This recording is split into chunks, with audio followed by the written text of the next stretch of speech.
somebody said to me, how can we know that you're going to do things in your third term? And I said, you know, I always thought my second term was my last term, and I think history will show we did a lot more in the second term than we did in the first term. Mayor Michael Bloomberg recently sat down with the Queens Courier editorial board at Jackson Hole Diner in Jackson Heights. The mayor, sipping coffee and munching on an English muffin, highlighted his priorities if elected for a third term, and he admitted he'll have to shake things up to be successful. I think number one is continuing educational reforms. Signature issue has always been education. Keep doing it. We've got to get mayoral control approved. Second thing is crime. We, this year, should have another record low crime rate, low crime year.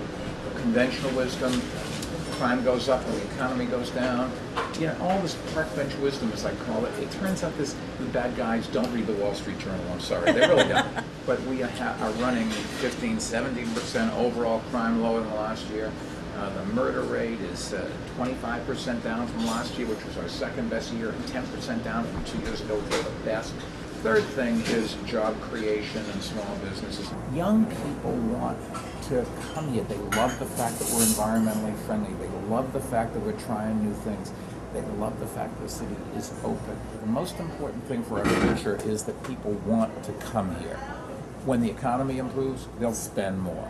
But they aren't going anyplace else, and companies aren't going anyplace else. Store owners in your neighborhood and my neighborhood and your neighborhood and your neighborhood will tell you a few more people coming in. Still bad, but a few more people coming in. Quickly, and then I gotta get going. But while he sees relief on the horizon, Mayor Bloomberg said budget sacrifices are unavoidable. Everybody's going to take a cut someplace or other.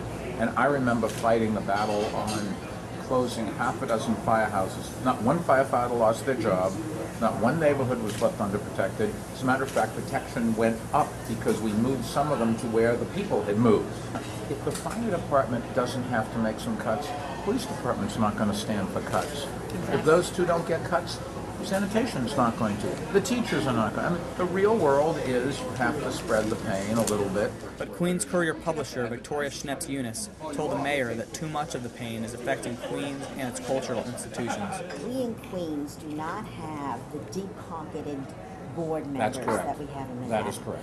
And the cuts have hurt us so That is also correct, dramatically yes. that I'm wondering if there is some relief, understanding that not everybody's equal in terms of their ability No, I to pull understand. in. Part of it, let's see what happens out of the budget. You got to remember that if you're negotiating a budget, the first thing you do is you close all the libraries, all the firehouses, all the culturals, and then say, and let's talk. There is no program that I know that's going to be decimated or really cut back. We will get through this.